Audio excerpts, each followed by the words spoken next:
Alright, how do we solve this question. Question में क्या दिया हुआ है, the ionization energy of sodium in kilojoule per mole निकालना है। If electromagnetic radiation of wavelength 242 nanometer is just sufficient, nanometer is just sufficient to ionize the sodium atom. ठीक है, तो यहाँ पे देखो आयनाइजेशन इलेक्ट्रोमैग्नेटिक रेडिएशन का क्या मतलब है कि मान लीजिए आपके पास ये सोडियम इलेक्ट्रॉन है, ये सोडियम एटम है, एक इलेक्ट्रॉन है। यहाँ पे एक फोटोन आता है जिसका लैम्डा है 242 नैनोमीटर। तो ये बोल रहे हैं कि इसके पास जस्ट सफिशिएंट एनर्जी है कि जब ये यहाँ पे कोलाइड करे तो ये इलेक्ट्रॉन निकल के बाहर चला जाए। तो you have Na+ and electron. तो इसी प्रोसेस के एनर्जी को तो आयनाइजेशन एनर्जी बोलते हैं। This is what ionization energy is, energy required to ionize the atom, gases atom.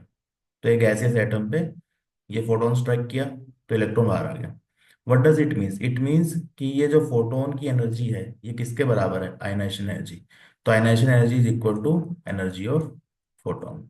ठीक है, जिससे आयनाइजेशन हो रहा है, जस्ट सफिशिएंट लिखा हुआ है। तो how much is ionization energy, this will be Hc/λ। अब देखो यहाँ यूनिट क्या होगी, जूल पर एटम, क्योंकि ये तो एक ही एटम के लिए लिया है ना। हमें किसमें चाहिए, किलो जूल पर मोल। तो पहले जूल पर मोल देख लेते हैं। पर मोल निकालना है तो एक मोल में कितने एटम होंगे, Na एटम। तो आयनाइजेशन एनर्जी कितनी आएगी, Hc/λ इंटू Na एटम, 1 मोल। ठीक है, ये आ जाएगा जूल पर मोल में।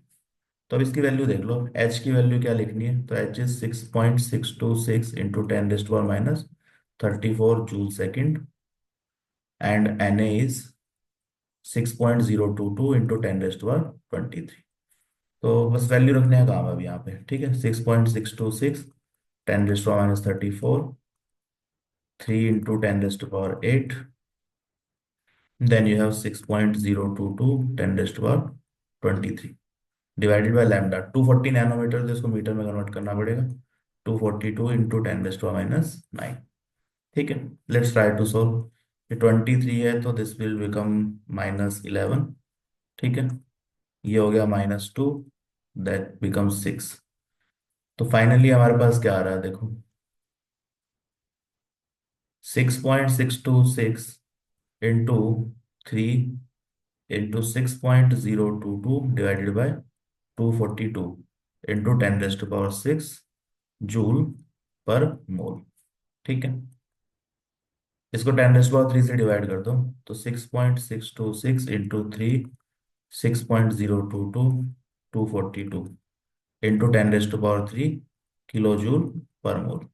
ये जूल को किलो जूल में कन्वर्ट करने के लिए 10⁻³ से डिवाइड करना है, 1000 से। ठीक है, तो ये वैल्यू जब आप निकालोगे तो आपका आंसर कितना आएगा, दिस कम्स आउट टू 494.65। ठीक, ये आपका आंसर आ गया किलो जूल पर मोल में।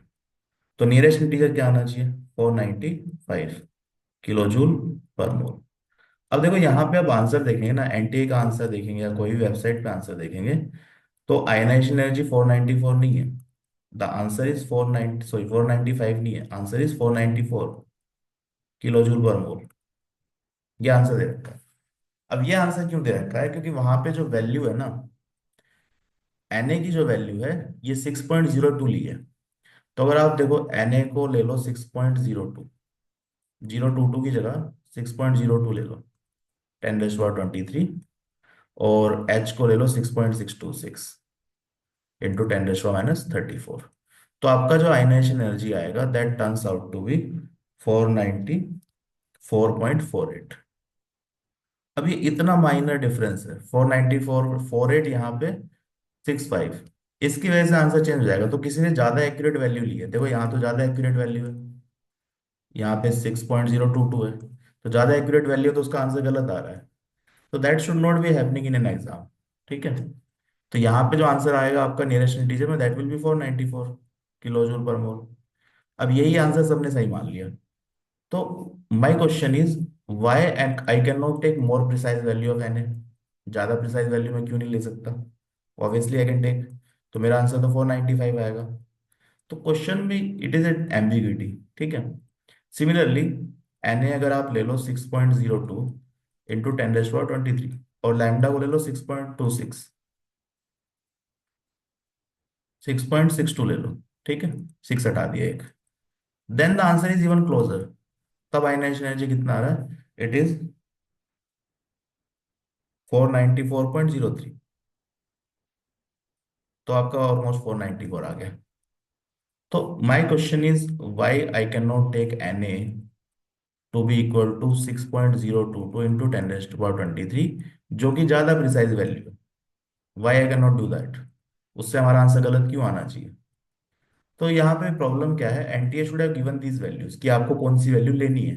बिकॉज किसी स्टूडेंट ने अगर ज्यादा एक्यूरेट वैल्यू लिया तो उसका तो आंसर गलत आ रहा है, तो उसको क्या फायदा हुआ?